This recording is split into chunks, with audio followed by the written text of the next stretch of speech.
నమస్కారం welcome to Sasha TV news ముందుగా headlines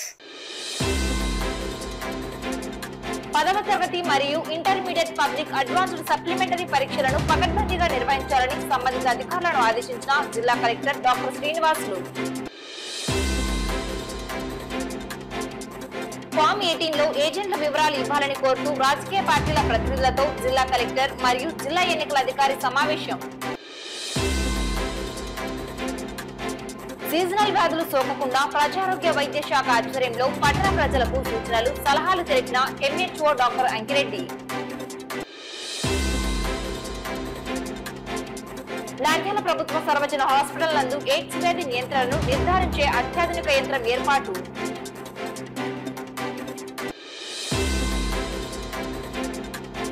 kharif season లో రైతు సోదరులు పంట సాగుకు పాటించవలసిన జాగ్రత్తలు సూచనలు పేర్కొన్న ఏవో ప్రసాద్ రావు ఘనంగా శ్రీ మధులేటి లక్ష్మీ నరసింహస్వామి కళ్యాణోత్సవం ఘనంగా శ్రీ వీర వెంకట రమ సమేత సత్యనారాయణ స్వామి కళ్యాణోత్సవ కార్యక్రమం ప్రారంభం ఈ నెల 23వ తేదీ శ్రీ షిరిడి సాయిబాబా దేవస్థానంలో అనగాష్టమి వ్రతం 10వ తరగతి ఇంటర్మీడియట్ పబ్లిక్ అడ్వాన్స్డ్ సప్లిమెంటరీ పరీక్షలను పకడ్బందీగా నిర్వహించాలని జిల్లా కలెక్టర్ డాక్టర్ శ్రీనివాసులు సంబంధిత అధికారులను ఆదేశించారు.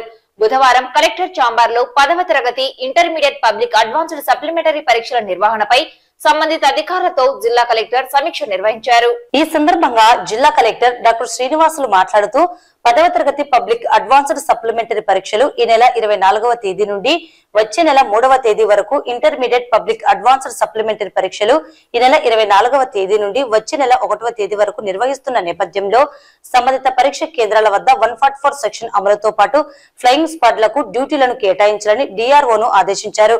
అన్ని పరీక్ష కేంద్రాల్లో ఫస్ట్ ఎయిడ్ కిట్లను ఏర్పాటు చేయాలని డిఎంహెచ్ఓను ఆదేశించారు. 10వ తరగతికి సంబంధించి 27 పరీక్ష కేంద్రాల్లో 7,748 మంది విద్యార్థులు పరీక్షలకు హాజరవుతున్నట్లు కలెక్టర్ వెల్లడిస్తూ 10వ తరగతి పరీక్షలు ప్రతిరోజు ఉదయం 9:30 గంటల నుండి మధ్యాహ్నం 12:30 గంటల వరకు జరుగుతున్నందున సంబంధిత ప్రదేశాల్లో పారిశుద్ధ్య చర్యలు చేపట్టాలని మున్సిపల్ పంచాయతీ అధికారులను కలెక్టర్ ఆదేశించారు. ఇంటర్మీడియట్ మొదటి సంవత్సరంకు సంబంధించి 8,813 మంది జనరల్ విద్యార్థులు, 537 మంది వొకేషనల్ విద్యార్థులు కలిపి మొత్తం 9,350 మంది విద్యార్థులు పరీక్షలకు హాజరు కానున్నారన్నారు. రెండవ సంవత్సరంకు సంబంధించి 3,933 మంది జనరల్ విద్యార్థులు, 465 మంది వొకేషనల్ విద్యార్థులు కలిపి మొత్తం 4,398 మంది విద్యార్థులు పరీక్షలకు హాజరు కానున్నారన్నారు. మొదటి రెండవ సంవత్సరం కలిపి మొత్తం 13,748 మంది విద్యార్థులు పరీక్షలకు హాజరవుతారని తెలిపారు. ప్రతిరోజు ఉదయం 9 గంటల నుండి మధ్యాహ్నం 12 గంటల వరకు ఇంటర్ మొదటి సంవత్సరం పరీక్షలు, మధ్యాహ్నం 2:30 గంటల నుండి 5:30 గంటల వరకు రెండవ సంవత్సరం పరీక్షలను సజావుగా నిర్వహించేందుకు బందోబస్తు నిర్వహించాలని పోలీస్ అధికారులను కలెక్టర్ ఆదేశించారు.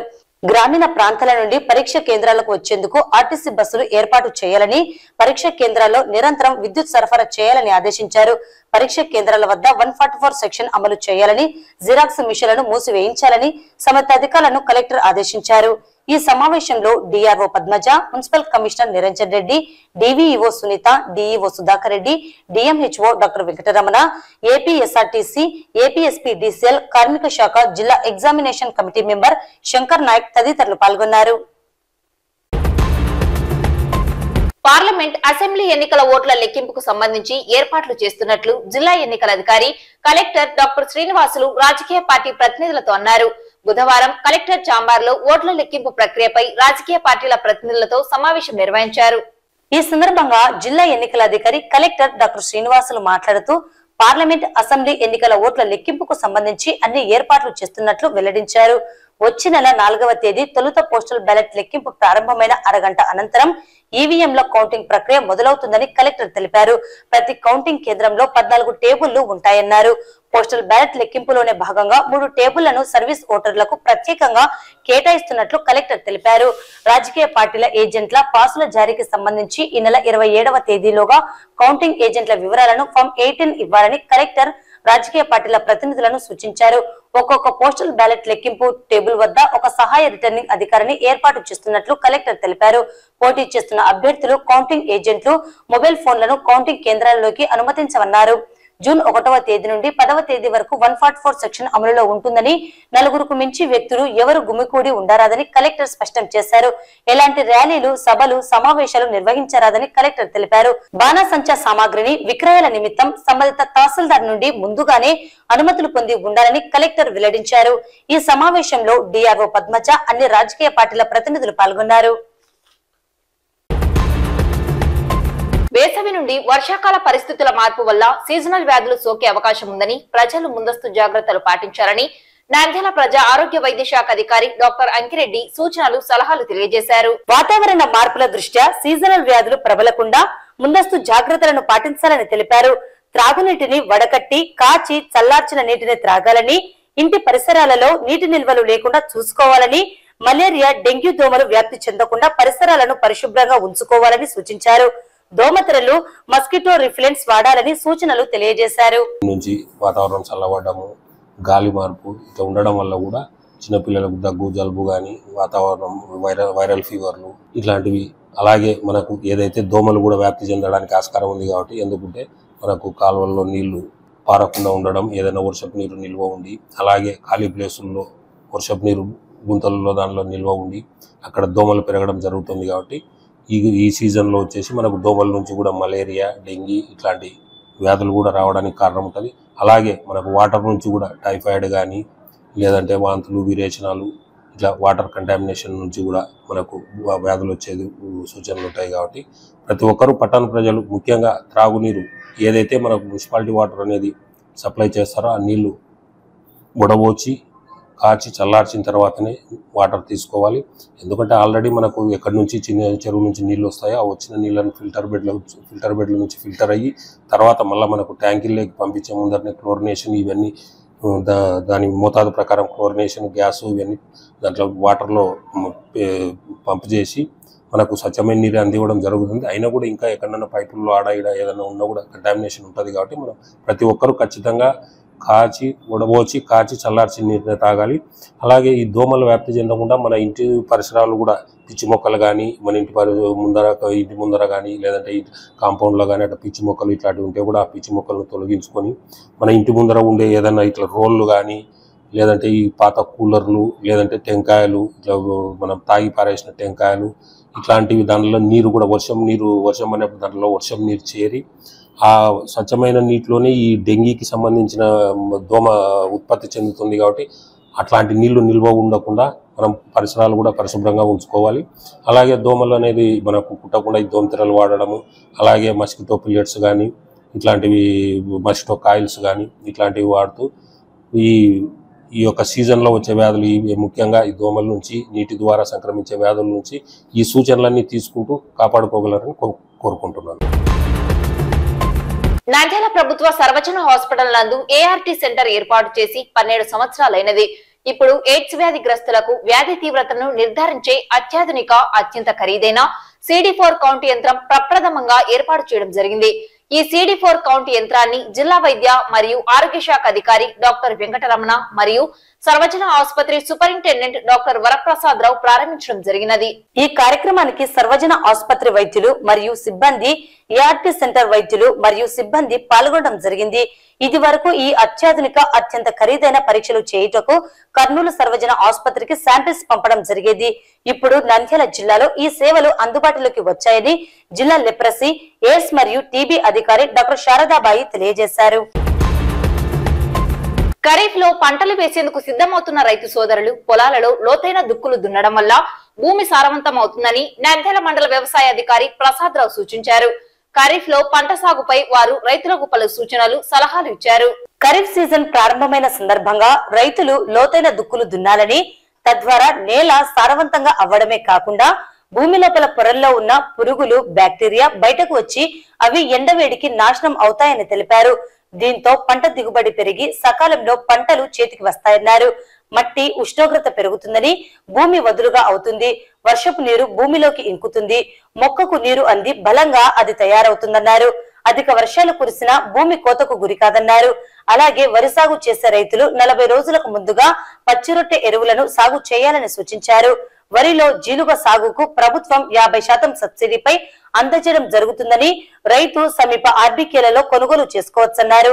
నంద్యాల జిల్లా కేంద్రంలో ఉన్న విత్తన విక్రయ కేంద్రాలను తనిఖీలు నిర్వహించడం జరిగిందని, రైతు సోదరులు లైసెన్స్ ఉన్న దుకాణాల్లోనే విత్తనాలు, ఎరువులు కొనుగోలు చేయాలని, తప్పనిసరిగా రసీదు పొందాలని తెలిపారు. లోపలికి ఎక్కడం వల్ల మొక్కకు అందించడం ఉపయోగపడుతుంది కాబట్టి రైతు సోదరులందరూ ఈ వర్షాలు ఉపయోగించుకొని లోతు దుక్కులు చేసుకోవాలని నేను తెలియజేసుకుంటున్నాను. అదేవిధంగా మన వ్యవసాయ శాఖ తరఫున ఈ సీజన్ ఖరీఫ్ సీజన్ గాను పచ్చి రొట్టె ఎరువులు సబ్సిడీలో అందించడం జరుగుతుంది. మన నంద్యాల మండలంలో వరి సాగు అధికంగా జరుగుతుంది. కాలువల కింద ఎక్కువగా కిసి కాలువ అయితేనేమి, తెలుగు కాలువ అయితేనేమి, అదేవిధంగా బోరు బావుల కింద ఈ వరి సాగు చేసే రైతులు ముందుగా అంటే వరి సాగు కంటే ఒక 40 రోజుల ముందు ఈ పచ్చి రొట్టె ఎరువులు సాగు చేయడం వల్ల భూమి సారం పెరగడం కాకుండా అంటే భూమి గుల్లబారి సారవంతమవుతుంది. అదేవిధంగా మొక్కకు అవసరమయ్యే అన్ని రకాల పోషకాలు కానీ ఈ పచ్చి రొట్టె ఎరువులు అందించే అవకాశం ఉంది. ముఖ్యంగా ఈ వరిలో ఈ జీలుగ అనేది ఎక్కువగా రైతులు సాగు చేస్తుంటారు. అందుకే ప్రభుత్వము జీలుగను 50% సబ్సిడీలో రైతులకు ఇవ్వడానికి అన్ని ఏర్పాట్లు చేయడం జరిగింది. మన నంద్యాల మండలానికి 320 క్వింటాల జీలుగలు మంజూరైనాయి. అదేవిధంగా పిల్లి బేసరా 4 క్వింటాలు మంజూరైనాయి. ఈ జీలుగలు పూర్తి ధర ఒక క్వింటాల్కు 8,800 రూపాయలు. 50% సబ్సిడీ పోను రైతు చెల్లించాల్సినది క్వింటాల్కి 4,400. అదేవిధంగా పిల్లి బేసరా పూర్తి ధర 13,400. 50% సబ్సిడీ అంటే 6,700 రూపాయలు సబ్సిడీ పోతుంది. మిగతా 6,700 రూపాయలు రైతు వాటా. ఒక్కో రైతుకు గరిష్టంగా 5 ఎకరాల వరకు మనము విత్తనాలు ఇవ్వడం జరుగుతుంది. ఒక 10 కిలోల ప్యాకింగ్ వస్తుందండి ఈ జీలుగలు కానీ జీలుగలు. ఇవి ఒక ఎకరా ఉన్న రైతుకు ఒక బస్తా. ఆ విధంగా గరిష్టంగా 5 ఎకరాల వరకు 50 కిలోల వరకు ఒక రైతుకు గరిష్టంగా 5 ఎకరాలకి ఇవ్వడం జరుగుతుంది జీలుగలు. ఈ జీలుగల నమోదు కోసము అన్ని రైతు భరోసా కేంద్రాలలో రిజిస్ట్రేషన్లు ప్రారంభమైనాయి. కాబట్టి రైతు సోదరులు పట్టాదారు పాస్బుక్, మొబైల్ ఫోన్ తీసుకుని వారికి సంబంధించిన రైతు భరోసా కేంద్రంకి వెళ్ళి జీలుగల కోసం రిజిస్ట్రేషన్ చేసుకోవాల్సిందిగా కోరుతున్నానండి. అదేవిధంగా వ్యవసాయ శాఖ తరఫున ఇప్పుడు ఈ సీజన్ ప్రారంభమవుతున్న సమయంలో రైతులు వివిధ రకాల విత్తనాలు కొనుగోలు కోసము నంద్యాల జిల్లా కేంద్రానికి ఇచ్చేస్తుంటారు. నంద్యాల చుట్టుపక్కల మండలాల నుంచి చాలా మంది రైతులు వచ్చి ఇక్కడే ఎక్కువ కొనుగోలు చేస్తుంటారు. మేము మా వ్యవసాయ శాఖ తరఫున నంద్యాల మండలంలో ఉన్న వివిధ విత్తన కేంద్రాలను తనిఖీ చేయడం, విత్తన దుకాణాలను తనిఖీ చేయడం ప్రారంభించాము. ఆల్రెడీ ఇప్పటి వరకు ఒక 15 దుకాణాలు తనిఖీ చేయడం కానీ జరిగింది. దీని యొక్క ముఖ్య ఉద్దేశము రైతులకు నాణ్యమైన విత్తనాలు అందించాలనే ఉద్దేశంతో దుకాణాలు తనిఖీ చేయడం జరుగుతుంది. ముఖ్యంగా ఈ మొదటి దశలో రైతులు ఎక్కువగా ఈ పత్తి విత్తనాలు ఎక్కువ కొనుగోలు చేస్తుంటారు. మన అన్ని దుకాణాల్లో పత్తికి సంబంధించిన వివిధ కంపెనీల యొక్క పత్తి విత్తనాలు అందుబాటులో ఉన్నాయి. ఈ పత్తి విత్తనాల యొక్క నాణ్యతను పరీక్షించడానికి మేము ఇప్పటివరకు ఒక 30 నమూనాలు సేకరించాము వివిధ దుకాణాల్లో. అవి నాణ్యత పరీక్షల కోసము ల్యాబ్ కానీ పంపించడం జరిగింది. అదేవిధంగా మొక్కజొన్న కానీ మిరప కానీ ఈ విత్తనాలు కానీ అందుబాటులో ఉన్నాయి. అన్ని విత్తనాలని మేము తనిఖీ చేస్తున్నాము దుకాణాల్లో. ఇదే విధంగా దుకాణదారులందరికీ రైతు సోదరులకు కానీ మీకు తెలియజేయడం, ముఖ్యంగా రైతు సోదరులకు తెలియజేయడం ఏమనగా విత్తనాలు కొనుగోలు చేసేటప్పుడు ప్రభుత్వం ద్వారా లైసెన్స్ పొందిన డీలర్ల వద్దనే విత్తనాలు కొనుగోలు చేయాలని నేను రైతు సోదరులకు విన్నవించుకుంటున్నాను. అదేవిధంగా విత్తనం కొనుగోలు చేసిన తర్వాత రసీదు ఖచ్చితంగా దుకాణదారు నుంచి ఖచ్చితంగా పొందండి. దుకాణదారులకు కానీ మేము తెలియజేయడం ఏమంటే మీరు అమ్మిన ప్రతి విత్తనాలకు రైతులకు తప్పనిసరిగా రసీదు ఇవ్వాలా. అదేవిధంగా ఎంఆర్పి ధర కంటే అధికంగా అమ్మకూడదు. మంచి కంపెనీలకు సంబంధించిన ప్యాక్డ్ విత్తనాలే మీరు అమ్మాలా. ఇవన్నీ దృష్టిలో పెట్టుకుని మీరు రైతు సోదరులకు మంచి నాణ్యమైన విత్తనాలు అందించాలని తెలియజేస్తున్నాను. ఈ నిబంధనలు ఉల్లంఘించి ఎవరైతే నేను చెప్పిన విధంగా రసీదులు ఇవ్వకపోవడం కానీ, లేకుంటే ఎంఆర్పి ధర కంటే అధికంగా అమ్మడం కానీ, లేకుంటే దుకాణంలో స్టాక్ నిల్వలు తెలియజేసే పట్టిక ప్రదర్శించకపోవడం కానీ, ఇట్లాంటివి ఏవైనా నిబంధనలు అతిక్రమించినట్లయితే విత్తన చట్టం 1966 ప్రకారము దుకాణదారులపైన కఠిన చర్యలు తీసుకోకూడదని దుకాణదారులకు అందరికీ హెచ్చరించేస్తున్నాను. కాబట్టి ఈ జాగ్రత్తలని దుకాణదారులు తీసుకుని రైతులకు మంచి నాణ్యమైన విత్తనాలు అందించాలని నేను తెలియజేసుకుంటున్నాను. నంద్యాల పట్టణం తెలుగుపేటలో వెలిసిన శ్రీ భూదేవి శ్రీదేవి సమేత శ్రీ మద్దులేటి లక్ష్మీ నరసింహస్వామి వారి కళ్యాణోత్సవం బుధవారం అత్యంత వైభవంగా అశేష భక్తాదుల మధ్య నిర్వహించడం జరిగింది. స్వామి అమ్మవార్లకు ప్రత్యేక అలంకరణ, అభిషేకాలు, కుంకుమార్చన తదితర పూజల అనంతరం కళ్యాణోత్సవం నిర్వహించారు. విచ్చేసిన భక్తాదులకు తీర్థ ప్రసాదాలు ఆలయ అర్చకులు అందజేశారు. కార్యక్రమంలో ప్రత్యేకంగా టీటీడీ దేవస్థానం ఆధ్యాత్మిక ప్రవచనకర్త డాక్టర్ దివ్యగ్రీవాచార్యులు పాల్గొనడం జరిగింది. వరుసగా 3 రోజుల పాటుగా వైభవంగా కార్యక్రమాలను ఆలయ కార్యనిర్వహణ సభ్యులు నిర్వహించారు.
దేవాలయంలో నృసింహ జయంతి పర్వదినంలో శ్రీభూ సమేత లక్ష్మీ నృసింహస్వామి వారి యొక్క దివ్య కళ్యాణ మహోత్సవం బ్రహ్మాండంగా జరిగింది.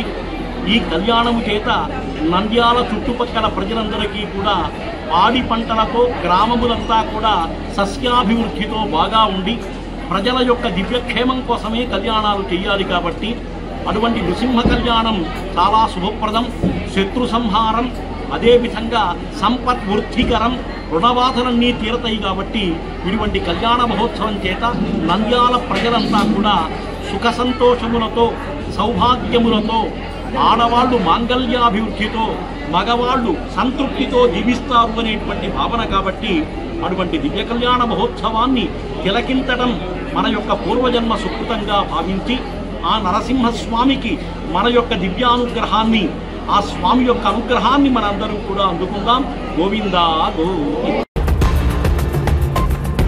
నంద్యాల పట్టణం ఓల్డ్ టౌన్ నందు వెలిసిన శ్రీ సత్యనారాయణ స్వామి దేవస్థానంలో ఆలయ ధర్మకర్త మండలి చైర్పర్సన్ యాడికి శ్రీదేవి ఆధ్వర్యంలో బుధవారం శ్రీ వీర వెంకట రమా సమేత సత్యనారాయణ స్వామి కళ్యాణోత్సవ కార్యక్రమం ఘనంగా నిర్వహించడం జరిగింది. గురువారం ఉదయం సామూహిక ఉచిత సత్యనారాయణ స్వామి వ్రతం, 10 గంటలకు కళ్యాణోత్సవం అశేష భక్త జనవాళి మధ్య నిర్వహించడం జరుగుతుందని ఆలయ అర్చకులు తెలిపారు. బుధవారం స్వామివారిని పెళ్లి కుమారునిగా, అమ్మవారిని పెళ్లి కుమార్తెగా ఎదుర్కోల కార్యక్రమం నిర్వహించడం జరిగిందని యాడికి శ్రీదేవి పేర్కొన్నారు.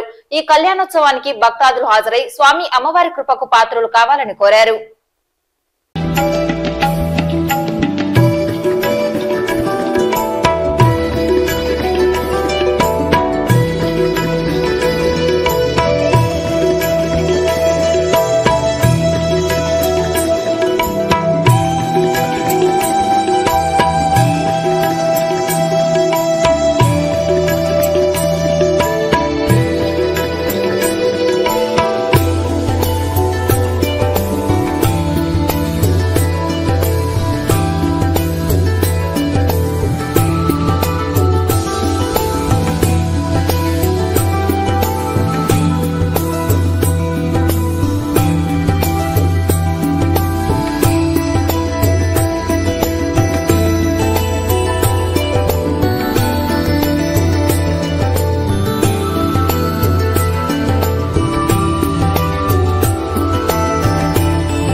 నంద్యాల పట్టణంలోని ఈశాన్య భాగంలో కొలువై ఉన్నటువంటి శ్రీ వీరవేంకట రమా సమేత సత్యనారాయణ స్వామివారి కళ్యాణోత్సవంలో భాగంగా వైశాఖ శుద్ధ పౌర్ణమి రోజున ప్రతి సంవత్సరం ఈ దేవాలయం నందు కళ్యాణోత్సవం స్వామివారికి అత్యంత వైభవపేతంగా జరుగుతుంది.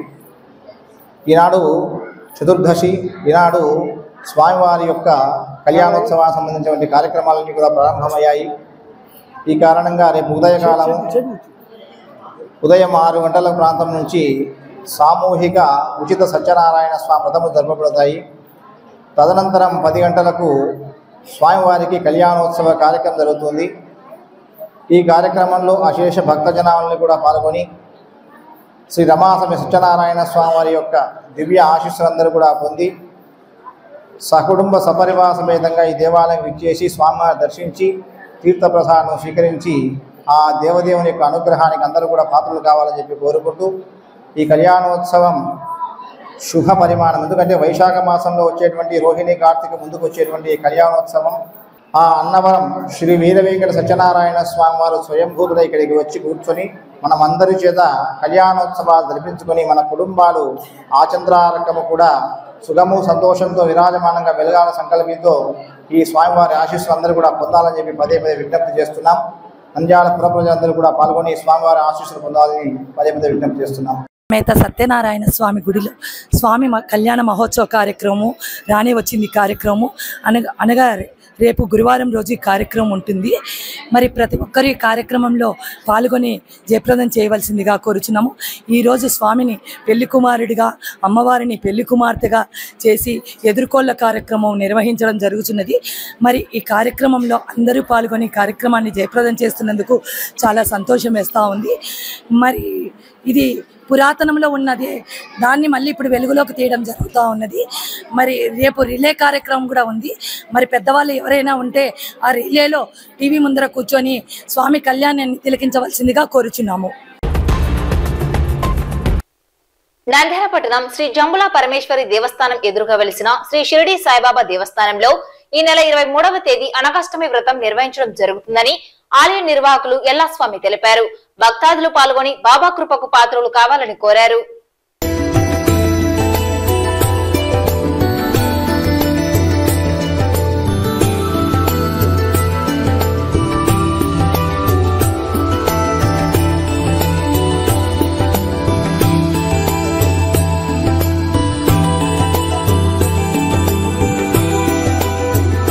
జయ గురుదత్త, శ్రీ గురుదత్త.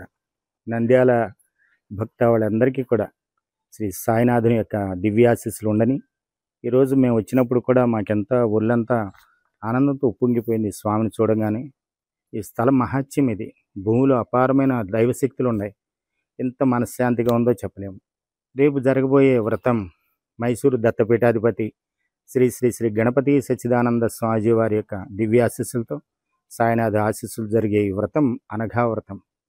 ఈ వ్రతాన్ని ఎవరైతే ఆచరిస్తున్నారో వాళ్ళ మనసులో ఉన్న కోరికలన్నీ సిద్ధిస్తాయి. ఇది తథ్యం. 40 సంవత్సరాల నుంచి ఈ వ్రతాలు చేస్తున్నాం. సుమారు 4 లక్షల మంది ఈ వ్రతాన్ని చేసుకున్నారు ఇప్పటి వరకు మా ఆధ్వర్యంలో. మీరు కూడా రేపొద్దున అందరూ రండి, కుటుంబ సమేతంగా విచ్చేయండి. ఈ వ్రతాన్ని ఆచరించుకుని ఎవరికి చెప్పుకోలేని మీ కష్టాలని మీరే తీర్చుకోండి. ఎవరికి చెప్పొద్దు, ఎవరికి తలదించొద్దు, ఎవరికి చేయి చూపించొద్దు. పరమాత్ముడు ఉన్నాడు, పిలిస్తే పలుకుతాడు. రేపు ఆ స్వామి మీ అందరినీ దివ్య ఆశీస్సులు అందిస్తారు. కాబట్టి కుటుంబ సమేతంగా రండి. మీ అందరి కోసం ఎదురు చూస్తూ ఉంటాం. జయ గురుదత్త, శ్రీ గురుదత్త. ఈరోజు ఇక్కడికి మైసూరు నుంచి సచ్చిదానంద గణపతి స్వామి వారి యొక్క శిష్యుడు శ్రీ వెంకటేశ్వర స్వామి గారు ఇక్కడికి వచ్చారు. దత్తాత్రేయుని పాదుకలతో రేపు ఇక్కడ ఈ ఆలయం నందు అనగాదేవి వ్రతం చేస్తున్నారు. ఈ రాకకు చాలా సంతోషము.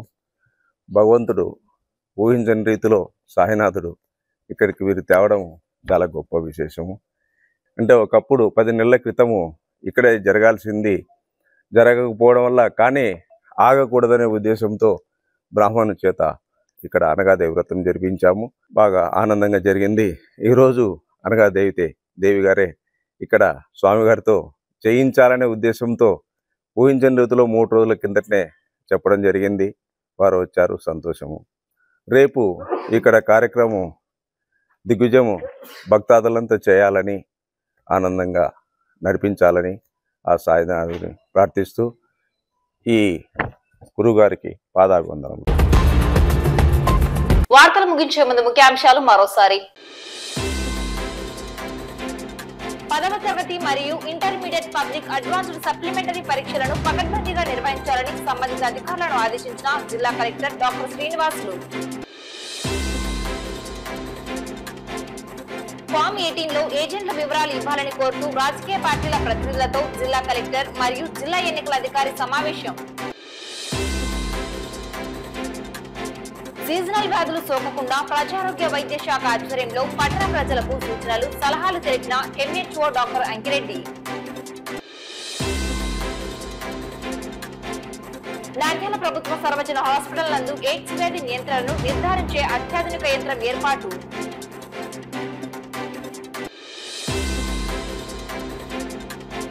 ఖరీఫ్ సీజన్ లో రైతు సోదరులు పంట సాగుకు పాటించవలసిన జాగ్రత్తలు, సూచనలు పేర్కొన్న ఏవో ప్రసాద్ రావు. ఘనంగా శ్రీ మద్దులేటి లక్ష్మీ నరసింహస్వామి కళ్యాణోత్సవం. ఘనంగా శ్రీ వీర వెంకట రమా సమేత సత్యనారాయణ స్వామి కళ్యాణోత్సవ కార్యక్రమం ప్రారంభం.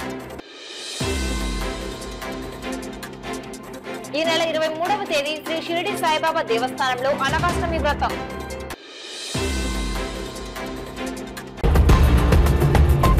ఈ వార్తలు ఇంతటితో సమాప్తం. నమస్కారం.